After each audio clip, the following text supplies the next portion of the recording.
Welcome back to the leather shop. This month, I'm really excited to have my friend Jamie from Seal Made Leather. She is absurdly talented. Jamie, thanks for hopping on. Thanks for having me. It's been on my list of awesome things to happen to be on this podcast, so that's really cool. Oh, you're so sweet. Look at us being complimentary. I tell you, what a great. I feel like we're having a bad day. Just like talk to somebody. I feel like, look at that. My spirits are already lifted. So I've known you for a while. I've always thought your bags were awesome. You had such a unique style of how you approach design. I think it's super fun, so cool. How did you get into leather work? How did Seal Made come to exist? Well, first of all, thank you very much. That means a lot. But I did go to school for fashion design, so that's sort of what started things. I definitely didn't think that I would be doing accessories and definitely not leather goods when I started out, but I actually walked into a Tandy leather here in Columbus and thought it smelled really great. Really? That's kind of how Yeah, it started? it is. Yeah, I was looking for some like leather to have as accent pieces on some like wedding gowns, and it just drew me in, the versatility of the material, and also especially with the veg tan side of things, it's so sustainable. Like, it's a very clean byproduct of the meat industry, and there are no chemicals in it, and it decomposes naturally when it's done being used. So the reusability of it and the longevity really drew me to the material. So I could not agree more. It's funny how like I do agree. Like it's a but I know that's very controversial. It's so funny how like it's like I have a feeling like leather goods would go out far before like people eating meat would. Yeah, But it's so funny how people actually think like us eating meat is a byproduct of the leather industry. right. Yeah. Yeah. We only eat meat because we have leather jackets. We can thank Greece for that. you know, but that's so funny. So, were you planning on walking into Tandy that day, or was it just like, you know what? I'm in the neighborhood. I was going somewhere else. Let's walk in and see what happens. Yeah, I was planning on going.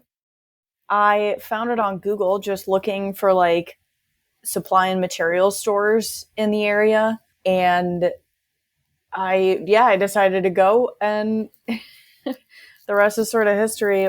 They had a few employees that worked there at the time that were incredibly inviting, and they were really excited to like show me things and teach me things. And it really got me started in the hobby.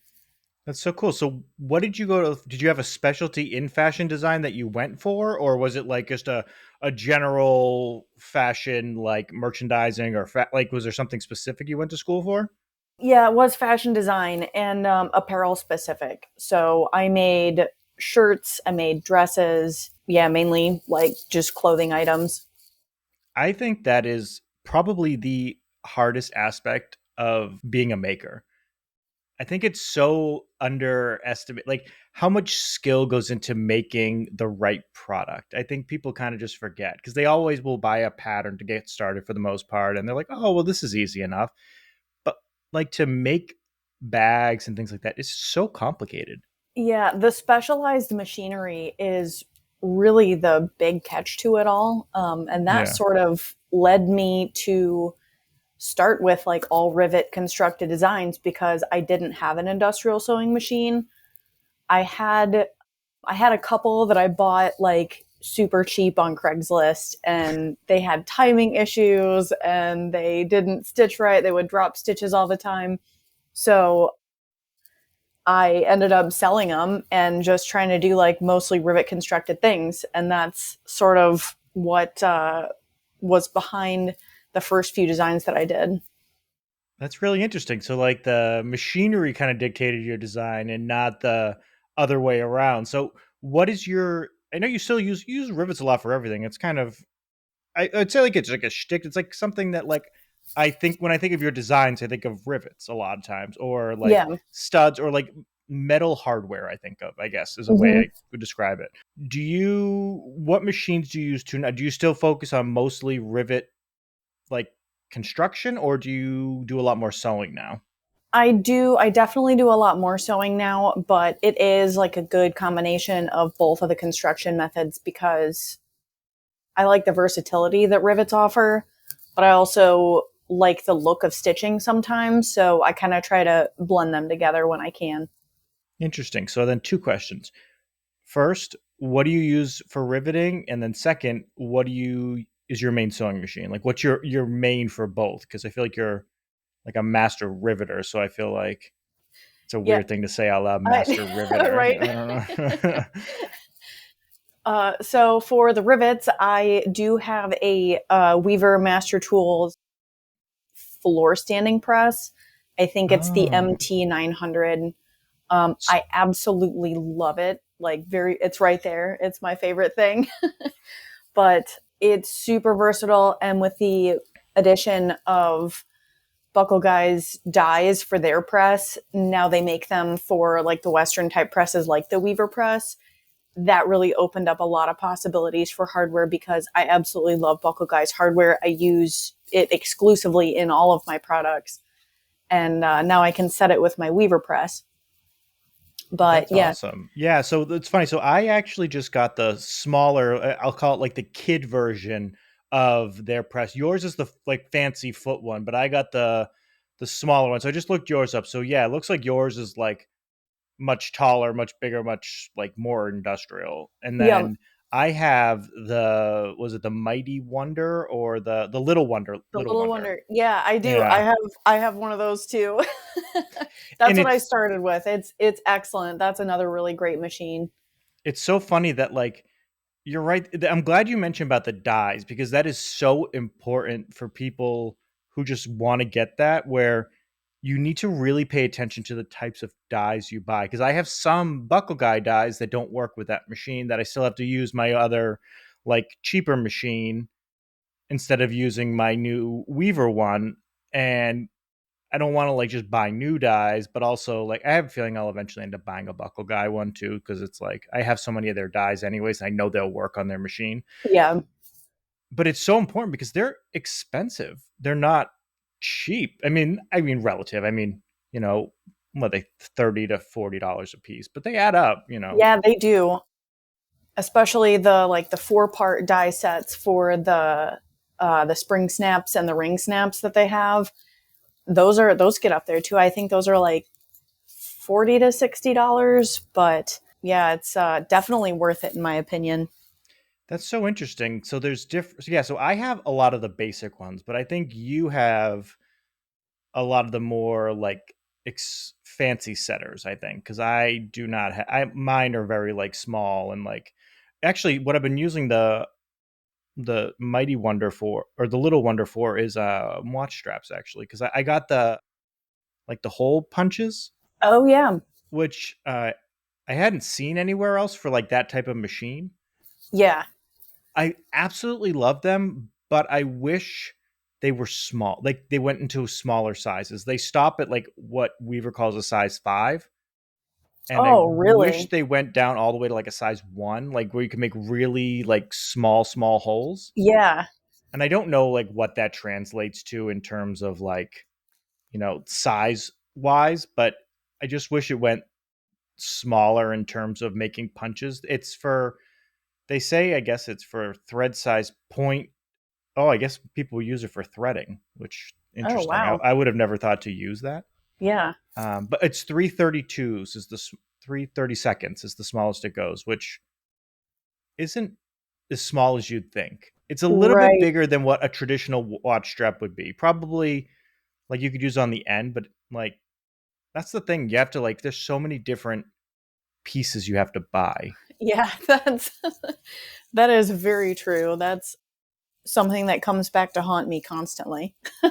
Do you sometimes design things based on the things you already have versus like having to get new stuff? Because you figure if you make a new design and you have all these new setters at different sizes, that could be $200 in just like setters for like things you need. Absolutely. Yeah, it's a major part in the way I design things. Like my grommet sizes, I just added a new half inch grommet to my lineup.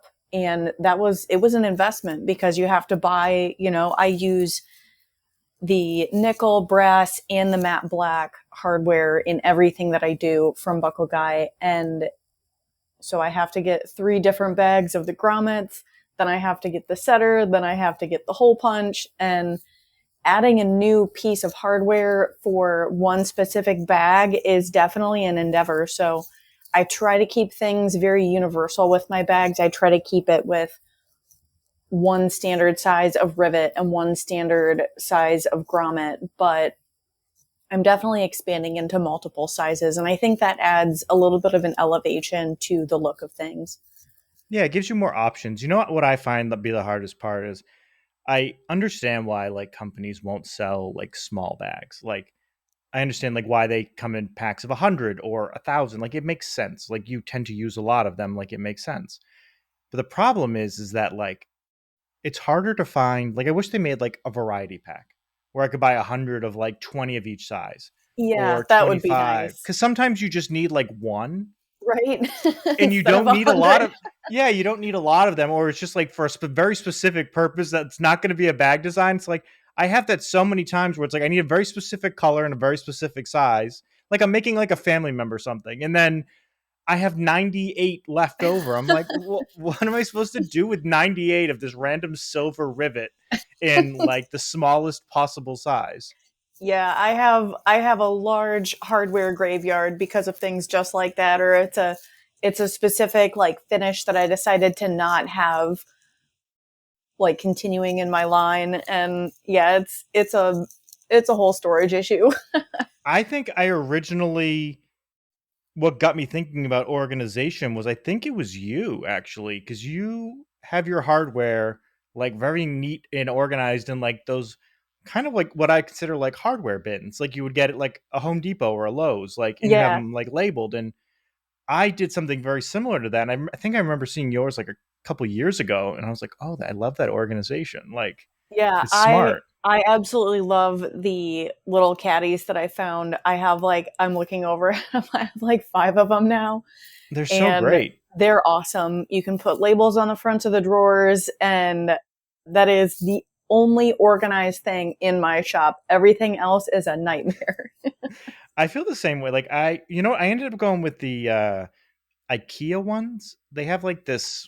I don't know what the name of the set is, and they have the little cups you can like pull out Oh, and you can like put in there. It's very similar to what you have, but you can wall mount it in like a pegboard style, so you can like move them around, which is kind of nice. So like I'll take a couple like cups out if I'm working on something. I'll just put the cup back in. yeah, that's super nice. I'm gonna have to check that out.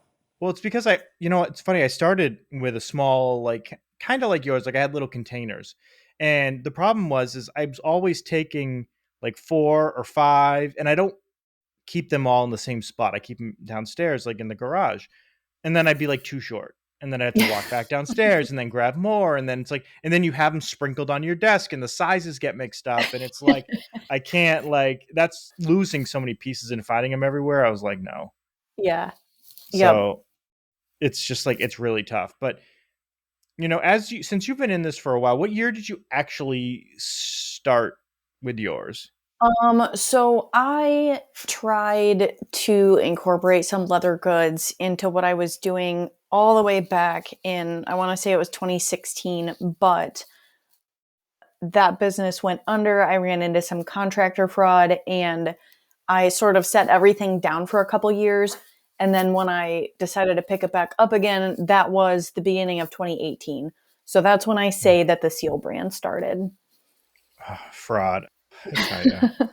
I feel like there's so many like issues, and one of the things that always plagues small businesses that I always hear and see like on Instagram and stuff is the like infamous chargebacks. Like people will like pull those shady moves, and it's like, why? Like you're doing it to small. Like I don't have as much sympathy for like if you're doing it to like Amazon. Yeah. Like I mean, I it's not right. I don't condone it, but at the same time, it's like, why would you do it to like somebody who's like literally hand making your item? That's like working from their home. Yeah. And there's a whole problem with people who specifically prey on like creatives.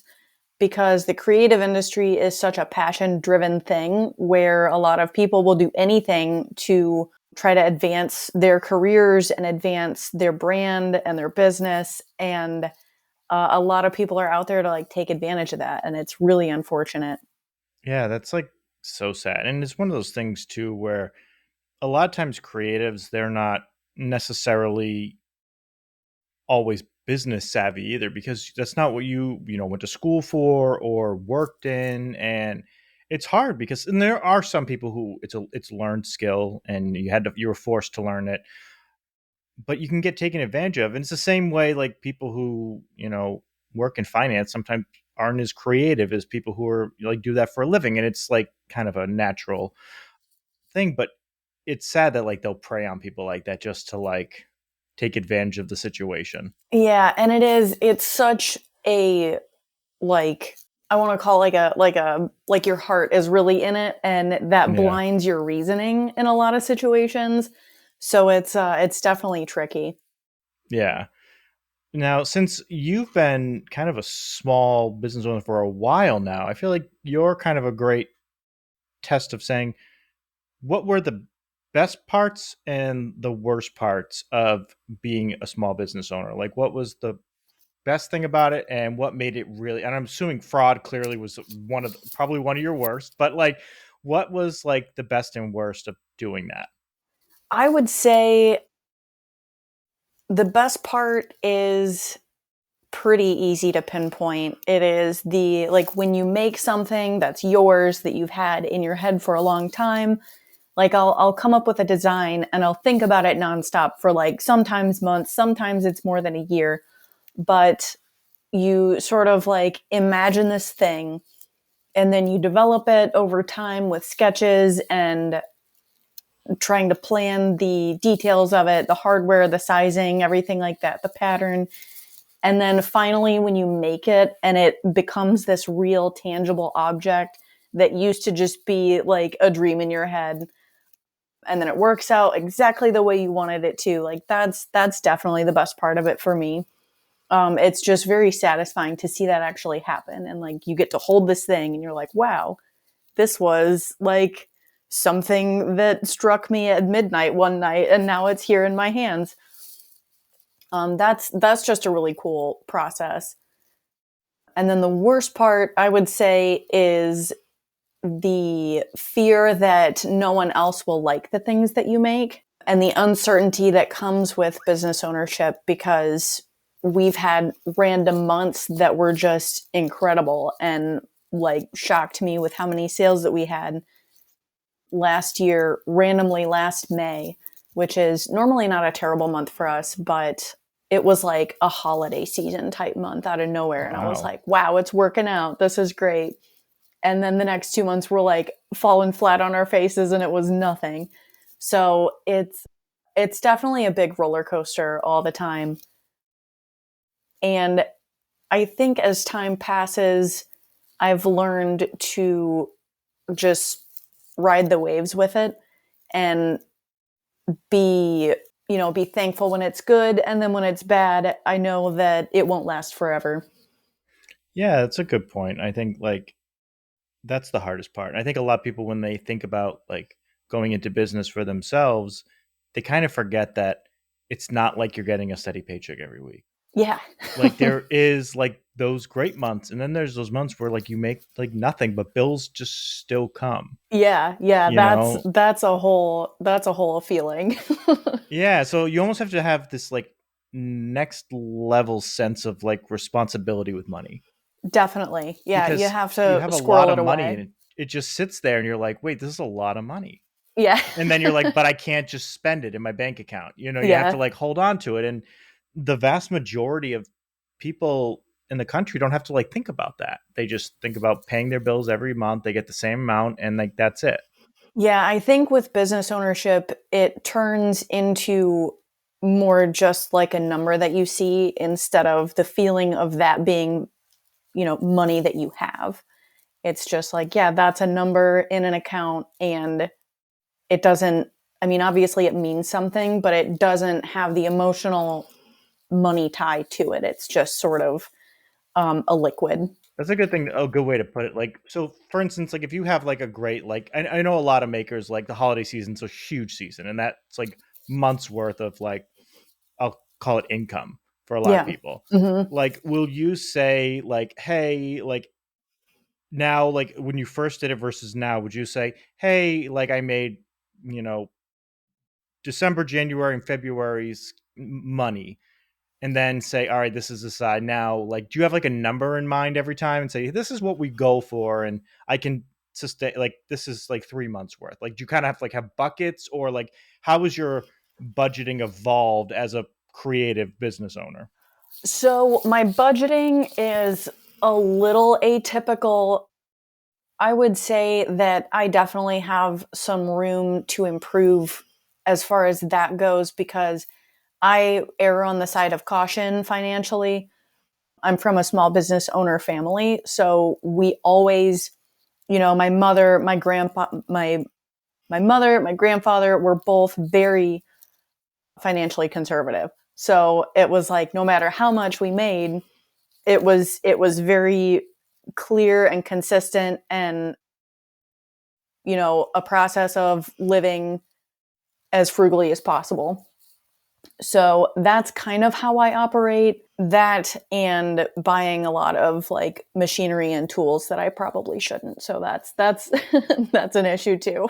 That's the hard thing too, is like a lot of these machines, they're so expensive. And now, like, I know they offer a lot of like financing and things like that, but don't think those were always available because it wasn't always as easy to get industrial machines when you weren't a large factory that didn't have massive like contracts or things like that. It's kind of evolved in the last 15, 20 years, but Yeah, and that's been really cool with like for example, Buckle Guy has been introducing a lot of like niche machines to the small maker and small business market that are really hard to get a hold of. They're hard to get your hands on if you don't know the exact name of the company that makes, like the glue spraying machines. I didn't even know those existed until Buckle Guy released them. So it's yeah, like you said, it's been really cool to see the market sort of shift to industrial machinery being more accessible to small businesses. it's funny you said that because I'm actually going there and I'm trying to go to other places to do videos of using those machines, because a lot of times makers, have said like, hey, I didn't know, like you said, like I didn't know those machines existed, but also B, like I'd love to see them in use. It's very hard to just like have those in there if you don't have like a set reason for using it.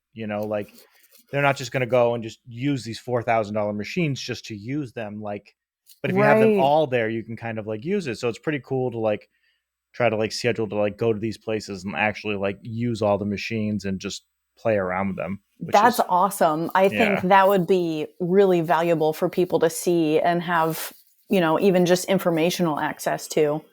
Yeah, so I'm like really excited. I've already talked to them and trying to like go to other places. So I'm like pretty excited to like just go like try out machines that I didn't even know existed. Like I had no idea like a thing like a glue spraying machine existed.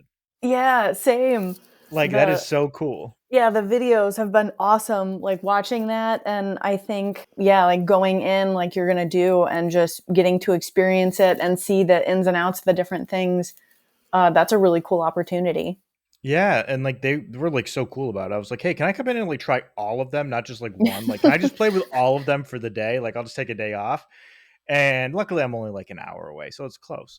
Oh, nice. And they were like, "Yeah, like let's just like set a time up for like in the spring, and you can just come play with all of them." I was like, "Cool, like I'll bring leather. I don't even care. Like I just want to come and like try them all." Like, Oh, that's awesome. so I'm like stoked to just try like everything they have in house, which is, it's really unique to see those ones. And also it's important too if you're going to drop anywhere from 2 to 4 or 5 thousand dollars on a machine. Like Yeah, it's good to see definitely. somebody using it.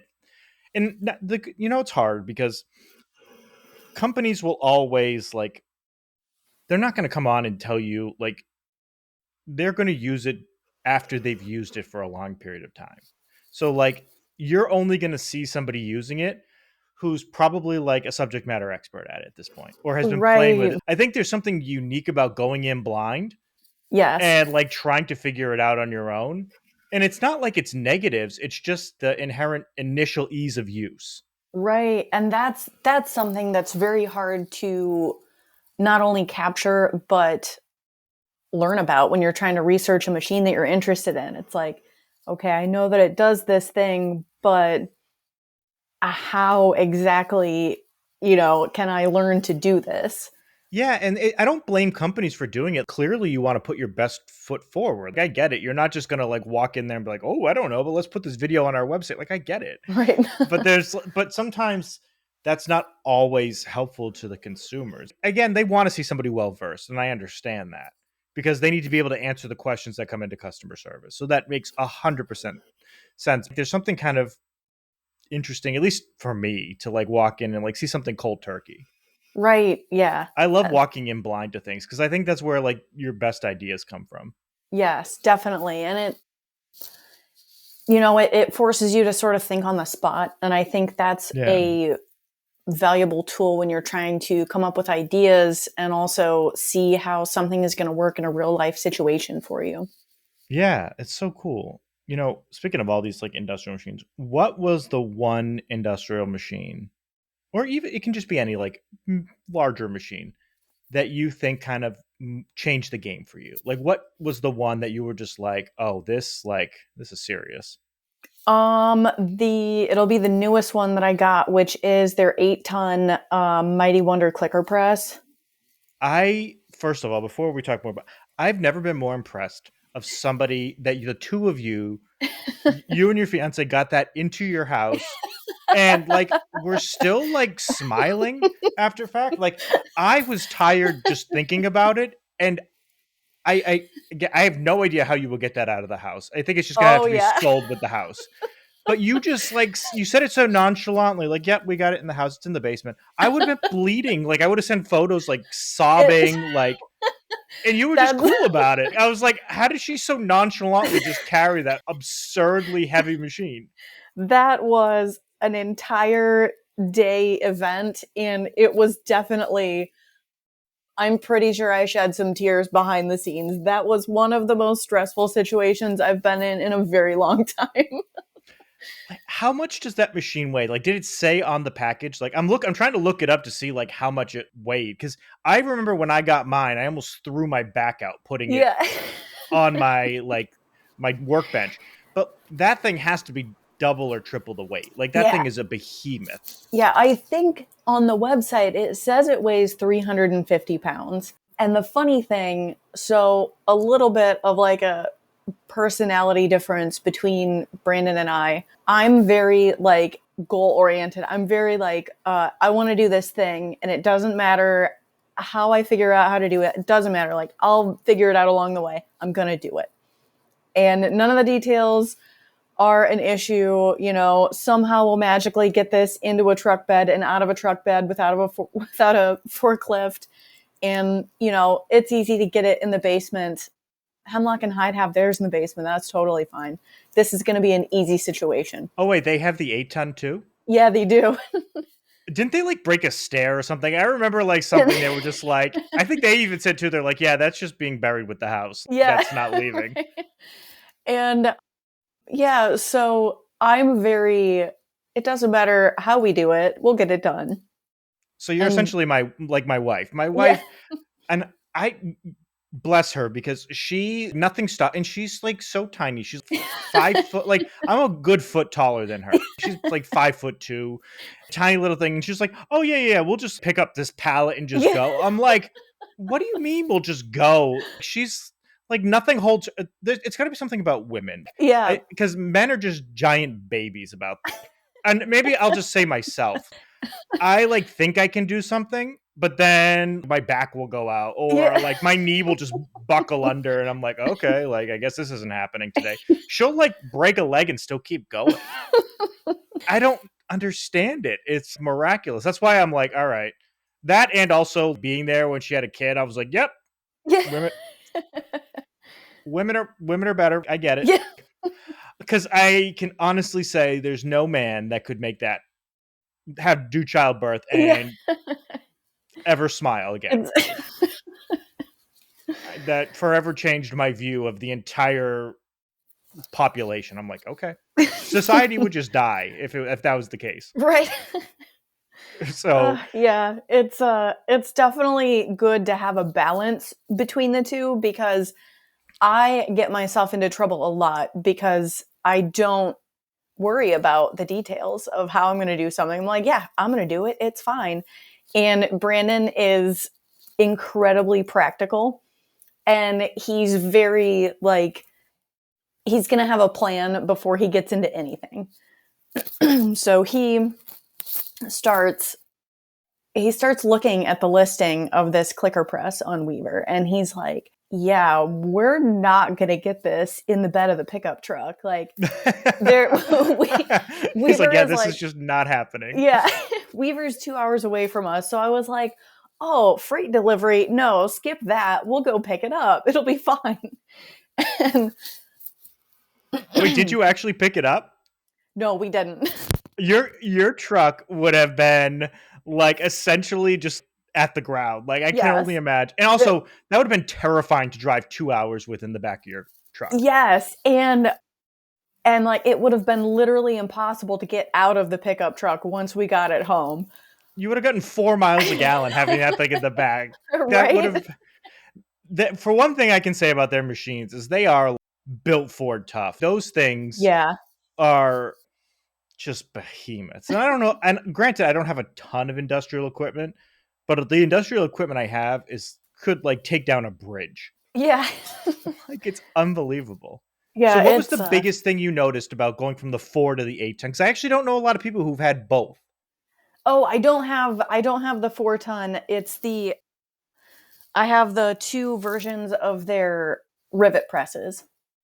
Oh, so you just have the 8 ton. Yes, and then just the 8 ton clicker. Yeah. So that was the Interesting. new addition. I was working with one of the Harbor Freight shop presses that you can like weld plates onto and turn it into a Oh, clicker. the 6 ton. I think it was a 20.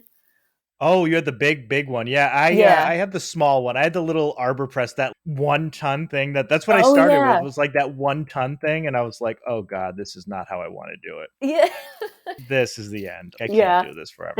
It's hard, but the difference honestly between the bottle jack press where you have to like up down with your arm 400 times to get one area of the die clicked and then like let it back up and move it and then do it again and do it like 4 different times for the big pieces that we click out. I thought that was easy street. And Yeah. then we got the Weaver clicker, and it just totally changed the game. Everything is super fast. It's also creates like a much cleaner cut edge on it than the bottle jack type does. So that was really cool. I've been having a lot of fun with that press. So where do you get your dyes from? I always love asking people like where they get their stuff from. I think it's probably why I enjoy doing pod. I just like it gives you a reason to be like nosy. Yeah. It's like, so where do you buy all your stuff from? And instead of somebody just on the internet just saying, "Hey, go Google it," I can just like be Right. nosy about it. It's the greatest gig in town. I love it. So where do you get your dyes from? Texas custom die. I did get one or two from them in the past. I think it was like circle die. I think I got some like coaster dies from them. Oh yeah. I thought they were extremely well made. The only weird thing that happened with mine, I don't know if it was my press that was maybe the issue, was that I noticed the paint on the top of my clicker press Hmm. started to flake off. Okay. I don't Yeah. know if that you ever noticed that with at the top. And also most people are not touching the top of their clicker press, but I happened to just move it off like to the side. Yeah. And when I like saw it, I was actually moving it again, and I put my hand under there just to move it back, like swivel it back and forth. And I was like, "Why is this paint flaking off in my hand?" Oh, that's odd. And I realized I was like, "Oh, maybe I." So what I did is I took old scrap leather and suede and just put it on top. Oh, nice. Yeah. But I was like, "Oh God, like is that like doing damage to my like I can't imagine it's actually hurting it." But Right. I thought that was really strange that happened. Yeah, that is strange. I've noticed the paint come off the tops of the dies themselves, Yeah. but I have not used the new press a ton. Yeah. I've probably, I don't even know how many things I've clicked with it, but yeah, I've also not looked underneath it either. So I'm going to have to I do think it was that. just by like chance that like I did it. It wasn't like a Yeah. common like, oh, you should do this. It was more like I just was like, oh, that's weird. I have paint on my hands. Why Yeah. did this happen? And now once you see it once, you're just like, oh, okay. Yeah. I look every time I click something. I'm like, is this thing breaking? You become like neurotic. You're like, Right. what's happening right now? Is this the end? Yeah. I'm like preparing for like the apocalypse or something. I feel that. Yeah, I am very like worst case scenario sometimes. I have to catch myself because I'm like, okay, listen, like, look, this is a giant metal piece of machinery and it's not going to get damaged by having like extra dust on top of it. Oh yeah, and that's why my wife is so great because she'll just look at me and she'll just be like, "No, Matt, no." And it's good because she'll just. I think it's like something about like a significant other where they can just like look you in the eye and just be like, "No, that's ridiculous." Yeah, yeah, it's the balance thing that it works Yeah, really well. she's practical about those things. She's like, "No, it's fine." I mean, she doesn't get like frazzled either, which I'm like, "Damn, that's impressive." That's impressive. Yeah, at work, everybody thinks she's the calmest human being of all time. I'm like, "Wow, all That's right, cool." awesome. So another thing, so clearly just jumping all over the place. So dyes, Texas Custom Dyes. I do like their stuff. I clearly, as I talked about, have been using Milwaukee recently. Oh They're actually yeah. another place that I'm going to hopefully get to do a tour and go behind the scenes with them, which would be really cool because I secretly just want to know how dyes are made. Yeah. I feel like that's one thing people never show the process of. And I want to know and I think it's selfish because I want to know how I can use their technology to make innovation for myself. Yeah. Like take the technologies that they already have that they may not think about using it for like a leather application. Like leather is more of a newer thing for dye makers, I think for the most part. Unless you're like large and you're working with, Louis Vuitton or Hermes, like your huge companies you're working with, but for the most part, I think their bread and butter is still cutting cardboard and, Oh, really? things like that where it's like very specific designs. Yeah. And the companies that I've talked to, I think for the most part, that's where like most, and a lot of their things are kind of meant for that too, where they, use certain springs and all these kind of things. They're meant for different materials, which I thought was really cool. Hmm. So yeah, so I just really want to see all the cool toys they have and be able to like do that, which I think is fun. Yeah, that Uh, would be an awesome place to visit. Yeah, I have like this whole list of like places of that I want to go, and I'm like, well, I got nothing but time, and I have 5 weeks of vacation. So my wife's like, I don't care. She's like, just go. Yeah. It's just like, just take a couple days. Oh, wow. That's Because awesome. you didn't go anywhere during the pandemic, so I'm like, well, why not? Yeah. I'll just take it. But as we transition, you must have recently redid the website at some point because I absolutely love the new design. I hadn't seen it, or maybe I did see it and then I kind of forgot about it. I love it. It is so cool. It has such a unique feel that feels like you, like knowing you, like it very feels very much your style that you've brought to it. I think it's so cool. Awesome. That is the goal. So that's great. Thank you. So clearly, I think the coolest one, and now this is probably like your bestseller, so it's not really like a big. I love the Palace Toad, if that's how you say it. I think Yes. that is the most unique thing. Was that one of your earlier designs? Because I think there's just something wildly unique about it. I can't explain it. It feels like Game of Thrones Yeah. meets. I don't. It's like Hermes meets Game of Thrones. It's so cool. I don't know how to explain it. Yeah, that is an awesome descriptor. And it was actually the regular size palace was the very first bag that I made. Wow, starting with a bang, huh? Like just Yeah. right off the bat, like let's just make gold from the start. That was the first one you ever made? Yes. Wow. Yep. And I feel like such an underachiever now. I'm like, well, my first one no, is not that cool. Like, you know. no, I had been working on.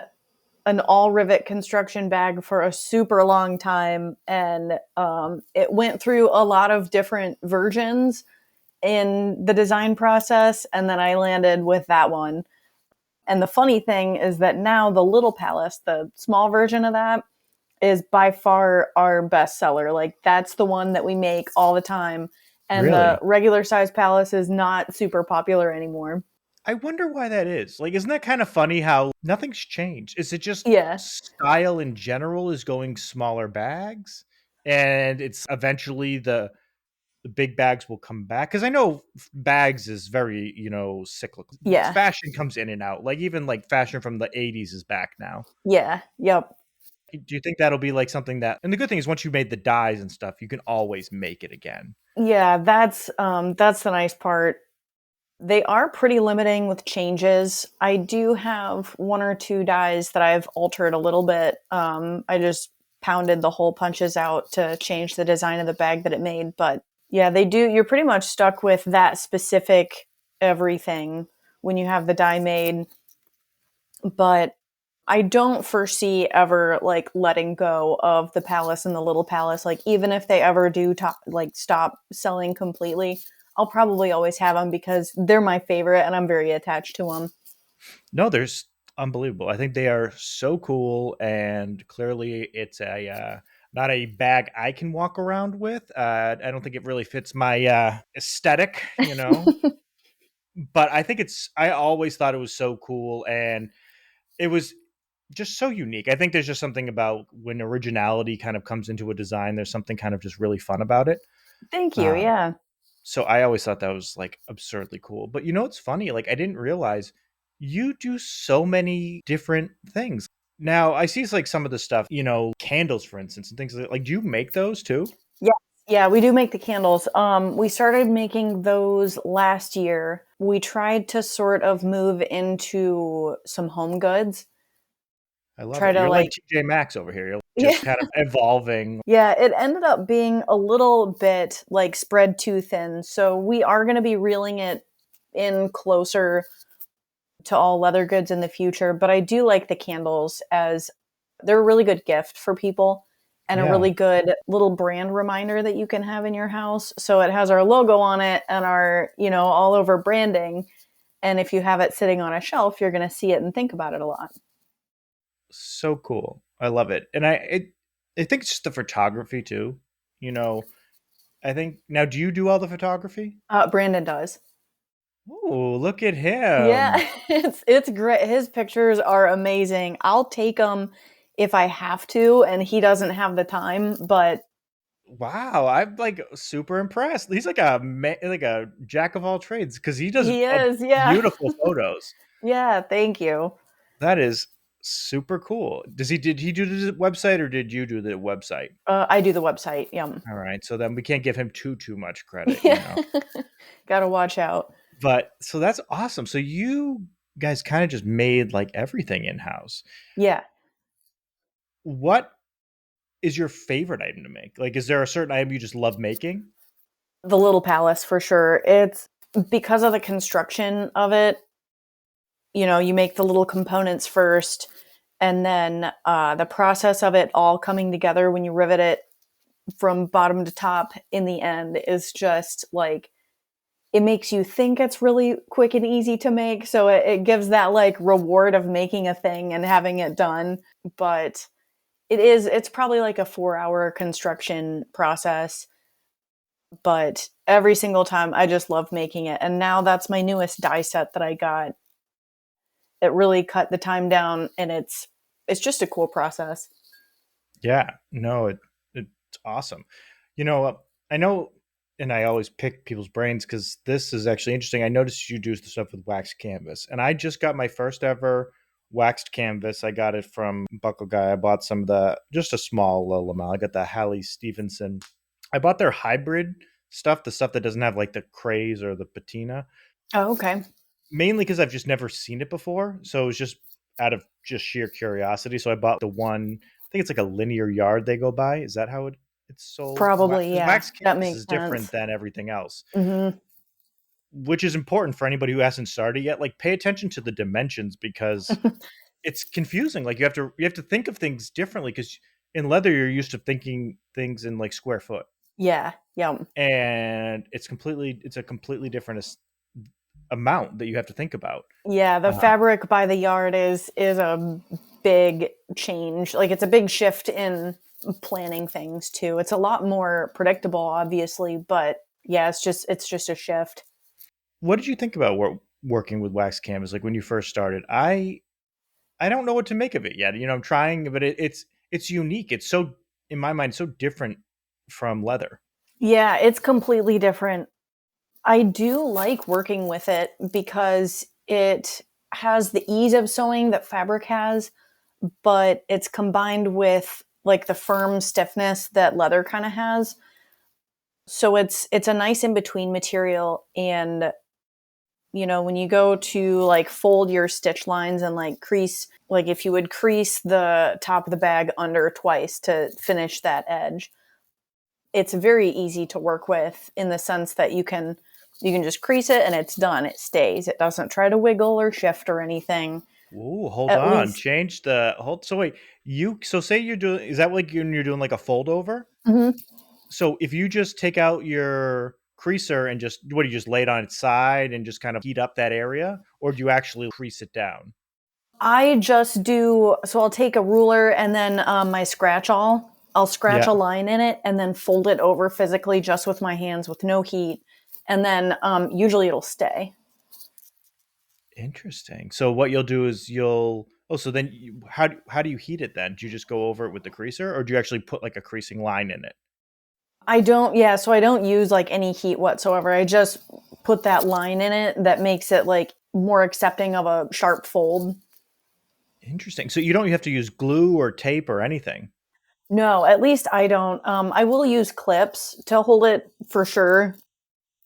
I try not to get too confident with my sewing abilities because as soon as I do, I will make an expensive mistake. That's the hardest part about this as a whether it's a professional or a craft like a DIY home person. It is a very expensive hobby to make a mistake in. Yes, it is. It's Like you make very one unforgiving. mistake and it could just be $100 mistake or two hundred Yeah. dollar mistake, and I'm okay. Like, and I Yeah. always try to make the best out of it. Like, well, I could deconstruct it, use the materials for something else, and I'm like, oh, that is brutal. Like one wrong thing, and you're just like, well, that was $100. Yep. Yeah. Or a finished bag that you have on your workbench, and then you pick up your scratch all and accidentally like drop it or drag it across the finished bag, and it's just ruined. I would cry. I would just be on the floor like sobbing like a child. I feel like this is the end for me. So that's interesting. That actually completely changed my thought going into this wax canvas that you just kind of do a fold over for a stitch because I was going to ask you what's your go-to glue because I didn't know what people do glue versus tape. And I Oh, didn't know yeah. because I'm assuming a tape probably wouldn't adhere because usually you put the tape under the flesh side so it Mhm. kind of you can rough it up or it'll hold.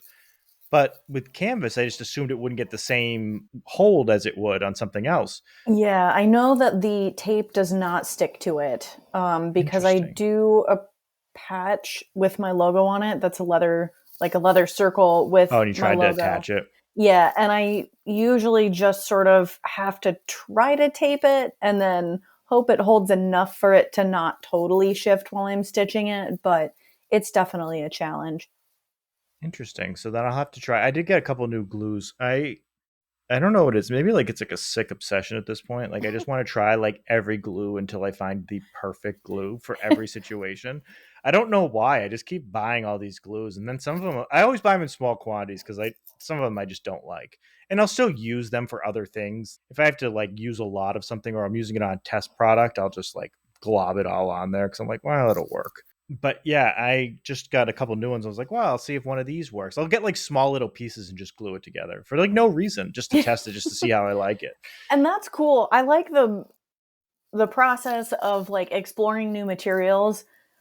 For some reason, I personally hate it. I hate doing that. If I like try something out that I think is going to work and it doesn't work out, I get super frustrated about it. I just want things to work out. Yeah, I'm like with you. Well, the funniest thing is clearly Eco Stick is very popular.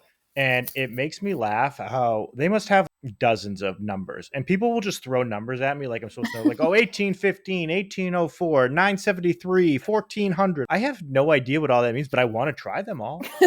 Right.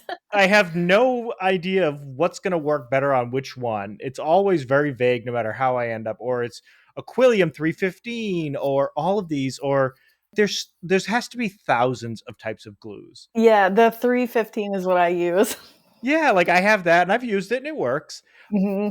But also storing glue is a nightmare. Yeah, definitely. I got glass jars and that has worked well.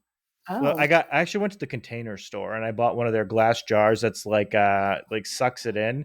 And the woman looked at me funny because I like walked to the front. She goes, "Can I help you with anything?" I was like, "Oh no, I'm just getting this." She goes, "Why are you just getting this one lone glass jar?" I was like, "I'm not gonna get into, like, it was just like so random." I was like, "I don't even know how to explain this." Like, I'm just getting, I guess maybe a guy walking into the Container Store for one random glass jar just looks weird. But that surprisingly has worked the best of anything I've had. I had that Rocky Mountain one for a long time that had the brush in. Oh, yeah. That just didn't work. That got, the brush broke apart inside of it. Oh, really? Yeah, it was weird. Yikes. Yeah, I I don't know. just do I have the 315 in its like original jar that it came in, and then I spoon it into these plastic squeeze bottles that Weaver sells. And It's so funny. I got them on eBay like years ago at this point. Are they the little ones with the small little tips? they are the like they don't have the teeny tiny little tips, Mine have the but metal tips, so yours is like oh yeah. actually bigger and Hmm. seals it in. I have the ones with the teeny tiny metal tips, and I can't tell you how many times it just clogs in there. Yeah, that's I tried it in that, and I did end up putting my tokenol in one of them. I did that too, That's and that clogged too. yeah. Yeah, those I've things are broken frustrating. so many of those things. The funny thing is, I actually found old, like small, like home sewing machine needles work really good for cleaning it out Oh yeah, that would because be great. they're smaller than your traditional needle. They're skinnier. So I just use that to like clean it out. I don't use them as much anymore because I found getting the product in there was more of a hassle than anything. Yes, it is. I It use makes the a little huge funnel. mess. It makes such a mess. And then your hands are like stuck together.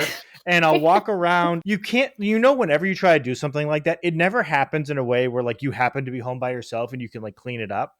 Right. You make a mess, and my son will just happen to just walk upstairs and walk past me at that exact moment. He goes, Dada, why's your hands just stuck together? I'm like, oh man, like, he'll just look at me, and then my wife will happen to come in. She'll be like, "Hey, can you grab this?" And I'm like holding my hand like a weird claw. I'm like, oh, like it's like the judgment zone. You walk in, I'm like, oh, this is. Right. That's always the way it happens with me. But yeah, I haven't used those as much. I've been getting the like the small little spreaders, the plastic ones and the metal ones, because they're just so much easier. Yes, yeah. I have a silicone one that you can just let the glue like dry on it and then peel it right off, and it's wonderful. I have gotten two or three. I for because it's hard because you have those little ones, and they're great for some things.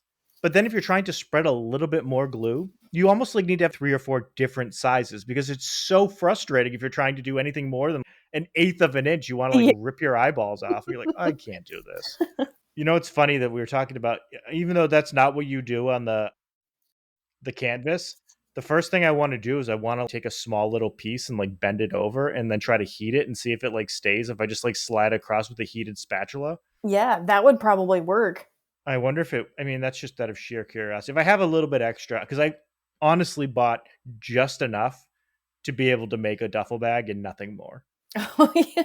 Which was Uh-oh. because I didn't want to buy, the 3 feet long or 6 feet because that's just a lot, and it's $38 or $40 for like a linear yard, which is a good amount of material. But if you need slightly more, I don't want to buy Right. another $40 for 4 inches. Yeah. Have you tried Sailrite's Durawax canvas? No, but is that is that the duck canvas or is that a different one? No, that is a different one. I've tried both Duck and Sailrite, and I want to try the new one that Buckle Guy has. Is it Haley Stevenson or That's the one something? that I just got. I bought the hybrid, not the regular one. Okay, gotcha. I bought the heaviest one they had because I wanted to like make a duffel. Yeah, that'll be nice. It's heavy. It's thick, but like it doesn't feel thick, if that makes any sense. So I think with it Hmm. waxed, it's about 21 ounces, 22 ounces. Okay, yeah, that's decent. That's good and thick. I really liked the Sailrite heavy waxed Durawax. I believe the fabric itself before waxing is 15 ounces. That's a thing that I didn't realize this until somebody actually, it was Dan from Skinner Goods. You know, he's going to be on here at some point. So he is an extremely talented, would you consider it a seamstress? I don't know, somebody who makes jeans. He's a denim maker and he's extremely talented. So for anybody listening, he will be on here in a couple months. And he was the one that told me, he goes, no, look at the weight after wax. Like most people wouldn't think that. They look and they see, oh, 18 ounce. Yeah. And the other thing too is when you look at it, my mind instinctively goes, when I think 18 ounce, I think of something absurdly thick. Oh But yeah, it's a yeah, with the vastly different measurement. So people can't approach it the same way they would when they're like with leather. It's almost like you have to completely forget everything you know about leather when you're yes. buying waxed canvas. Yeah, absolutely. Yeah, the ounces of fabric weight is like completely different than the measurement of the leather. That's funny. But Because they yeah, use the same thing, but they're used completely different. yeah, I ran into trouble with the like weight before and after wax as well because Sailrite gives you the weight before the wax, and that was the first canvas that I had used, and I was like, yeah, that's the weight that I need. This is great. And then when I ordered from Duck, their wax canvas is like they list their weight after it's waxed, so it was way thinner than the Sailrite stuff that I Oh had, wait, and hold on. So who's Duck? I thought Sailrite sold Duck canvases. I thought Duck canvas was a kind of canvas, like a way it's made or prepared. Like I thought it was like a shell cordovan type thing. Like it it's the type of waxed canvas. So wait, so that changes. I love how I'm like actually learning something. So what is Duck canvas then? So actually, yeah, you are correct. Duck cloth is a different type of canvas, and Oh also wow. there is Duck brand canvas. That's I think they're in Georgia, perhaps. I'm not exactly sure where Duck is, but they're a supplier. I believe they're also a manufacturer. And then yeah, there's like a Duck cloth that's a type of canvas as well. That's not like a brand name. So I think Sellrite does sell like duck cloth. So confusing because It is. then it's funny because I found a place called Big Duck Canvas and I'm assuming that's probably it. Yep, that's it. And it's like I wonder what is the difference between an 11.5-ounce duck versus a 12-ounce cotton canvas? Are they actually the same thickness? That's so confusing to me. Yeah, they are.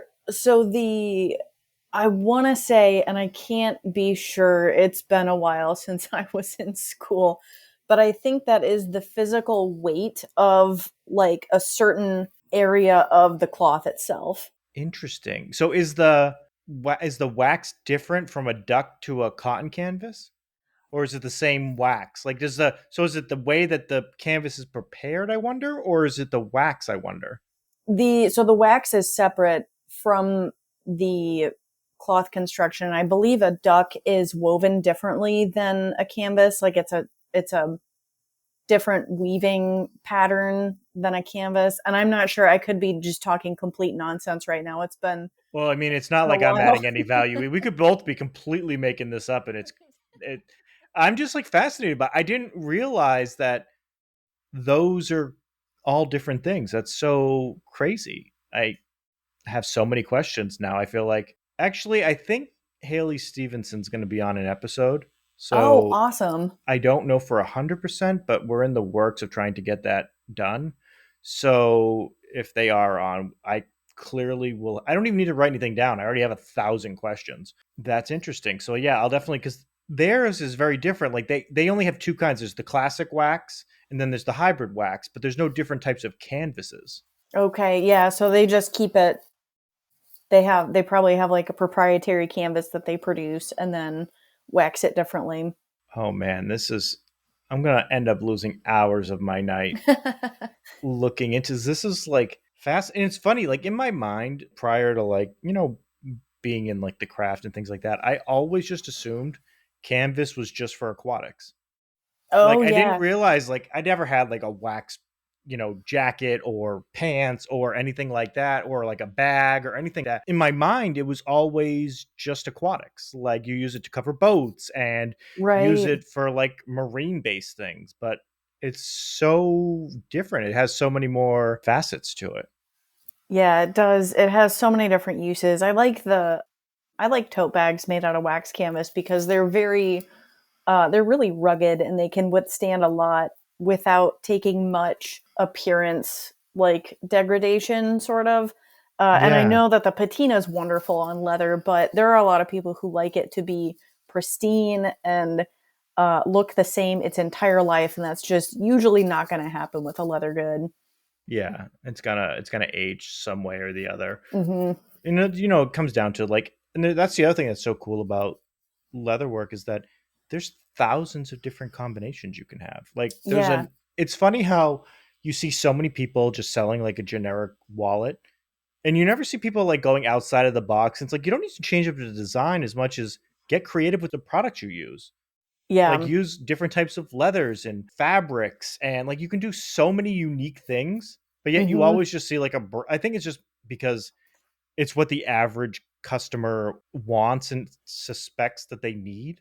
I think it's like a society. I see it's like a societal thing. Like people, they believe they need a black or a brown wallet, same way they need a black or a brown belt. Yeah, I think there's definitely like it's a classic for a reason. Yeah, And we've tried to do some alternative wallet designs, and no matter what, people are always like, "Hey, do you have just a regular bifold?" And I'm like, "No, I don't like making those."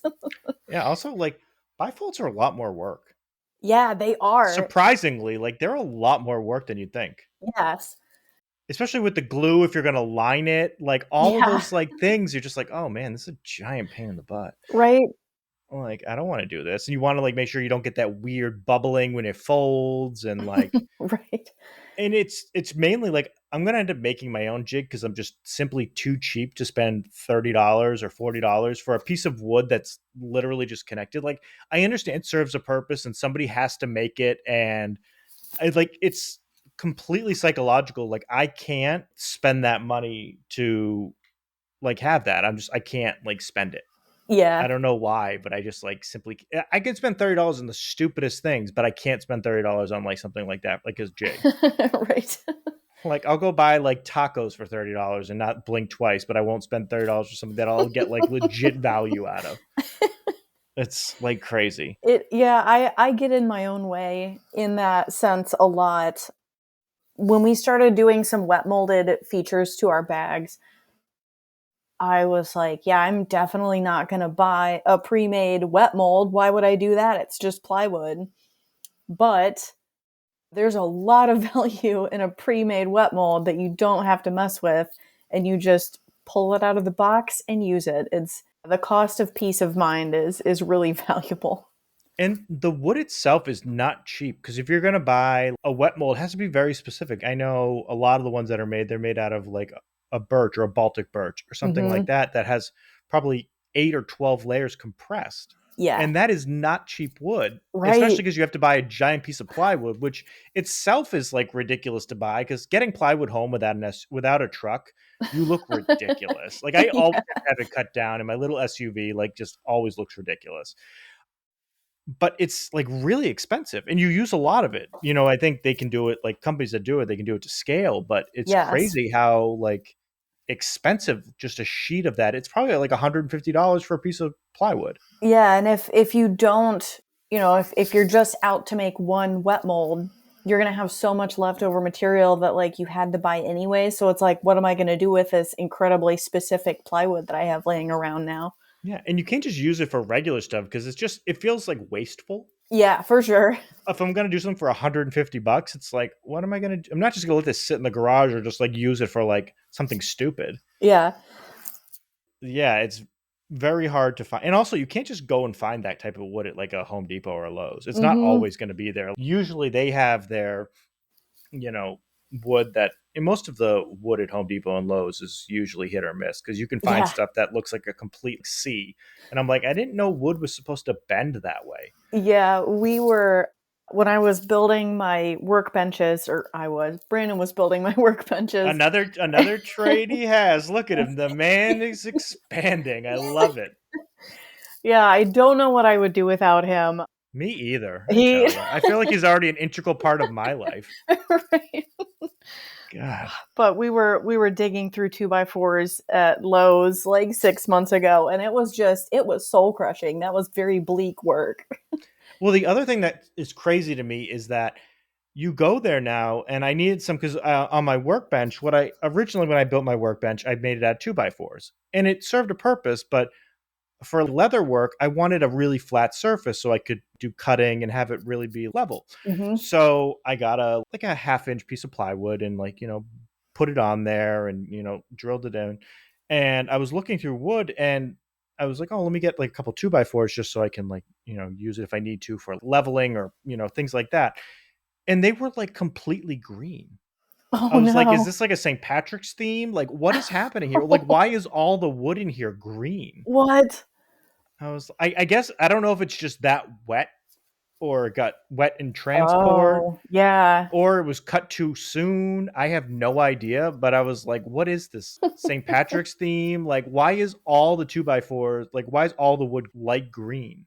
And I'm a That's Celtics fan, so terrible. for me, it's fine. Like, I don't Right. mind. But, well, so I heard this. So, anybody building a workbench for your leather work or anything, I was listening to this guy who's a woodworker, and he was saying that if you don't waste your money on kiln dried wood. He said, if you're going, because apparently it doesn't dry it all the way Oh. apparently because no matter what the way they stack it, there's always going to be a part that's touching something else or it's away from the fire because they put it in the way back typically so that there's always going to be a part that's not as dry as other parts. Oh wow, that makes sense.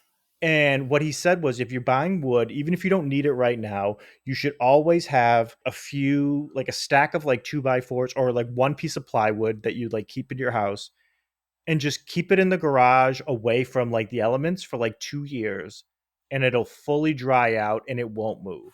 Yeah. And I was like, that's like really smart. Like to keep a couple 2x4s in your house, it's not that expensive. They're like $2 or $3. Yeah, right. That's a really good idea. I mean, not everybody has the space. If you live in an apartment, you're not keeping 2x4s and a piece of plywood in the house. Like I get that. But if you like own a home and have a garage, like you can slide those virtually anywhere. Yeah, for sure. You can put them in a corner just tucked away. But he's like, if you leave them there for like 2 years away from the elements and like in a dry area, that's truly, truly dry wood, Huh. which I was fascinated about. That is And fascinating. like, I watch like informative shows, like and things. It's like, I'm not like, I either watch Seinfeld or I'll watch something where I can like learn something. Yeah. Which like 15-year-old me would hate me now. My younger self would have been like, man, what a dork this guy is. Let's go play. And like I'm like, oh, let's watch this. This looks informative. Yeah, Like, I'm oh I'm a sucker for anything that's like how it's made or yeah. just I don't know. I like sponging up information that's totally useless to me. And I also thought like I was gonna be a cool parent. And I'm sitting here talking about like informational like documentaries about dried wood. I'm not going to be a cool parent. I just had that realization that like it's not happening. No, see, in my opinion, that is cool parenting because Well, it's I because we're like the was same age. That's the yeah, reason why you're like, oh, that's awesome. right. Yeah, but take that to a 15-year-old and be like, dried wood. What is wrong with you, dude? Get out of here. I grew up watching those shows. I think is it literally called How It's Made? Oh, I watched that and This Old Yes. House. I still watch Yes. This Old House. I watch it Yes. on YouTube. Yeah. This Old House, How It's Made, all sorts of just the informational shows like Nat Geo, that kind Oh, of thing, like the Discovery Channel back when, in the early 2000s and 90s when it was good. yeah, it's funny. Like when I like watch This Old House, I can smell like beer, and like my dad be like, "Get me a beer. This Old House is going to be on. Let's watch."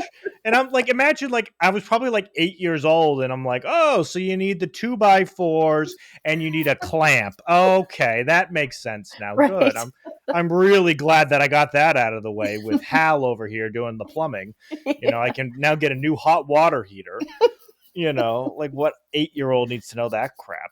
Right. And the worst part was it was on like 9:30 in the morning, and I still have like flashbacks. I'm like, what is happening? But I still love it, and I watch it on YouTube. So Bob Vila and all you guys, Yes. oh, they're the best. Yeah, they are. So wow, that was a real tangent. So That was. let me end it on something good. So you're clearly great, and the business is doing great. What are your 5-year goals personally and professionally? Where is Jamie in 5 years? Oh geez. It's funny. I was thinking about that recently because 5 years ago, I would have had absolutely no idea that I would be where I am now. So I would say, ideally, in 5 years, it would be cool to have a workspace that is not in a basement. The elusive workspace above ground. Yes. Some sunlight would be pretty cool. That is the most basic thing to strive for. And I've never been more proud of somebody like just being like, you know what? I would just like sunlight. Right. That is the most basic, bare bones. You're not trying to be a millionaire. You're not trying, you just want some sunlight. Yeah, it would be nice. I would like to have some windows, and I would like to stop struggling with setting zippers. Zippers. That's my current to do is I'm working on like kind of leveling up some details in the bags that I make. I use Riri zippers, which are incredible. I love them. I don't want to switch really unless I have to, but I want to set them in a way that is elevated compared to what I do now. So that's a big goal, but In just, terms of how they like, how they're shown or like kind of like, hiding certain aspects or things like that. yeah, like the finishing. So I Yeah. do like some leather stoppers on the front and tail ends of it. And I would like to just clean up some things about that and move more into like luxury finishes for everything. So I think Yeah. that's a big goal, just like getting some better, not better, just like leveling up my production processes. I could see that. And then where is Jamie the non-leather crafter in 5 years? They're pretty much the same They're person. the exact same person I now. have no life outside of this. I, I have mostly just small business owner friends, and we talk about the things that we do and plot and scheme. But I like to have the integrated lifestyle where, like, this is, like, this is my passion project and it's my job. But that's cool. Yeah. And yeah, so I guess 5 years from now, if I could have, it's hard to say that I want a store because that's a very pie in the sky idea, but it would be cool. I could see that. It would be very cool to see a sign that said seal right above a door. Yeah, that would be awesome. That would be very cool. I would like to go into that store and see. I feel like you would also have a really cool way of like decorating it. Yeah, I feel like it'd be like an experience. I have lots of mood boards that I've been like making over the years to someday have a store and have like really cool displays and lighting and everything. Love it. I feel like I just want to go into that store that doesn't exist yet. Yeah, Like, do you draw me all the too. stuff too? Like the designs? Like, I know, like, you have like tees and hoodies and stuff. Like, do you draw all that? No, so I actually, our logo and like brand mark and everything was made by a local artist who is really great. Her name's Chelsea Bunn. She's a very good branding specialist. I do draw things, and that's another goal, is to draw more things and somehow integrate them into my designs. I'm So take afraid on to. even more things. I Yeah, like it. So right.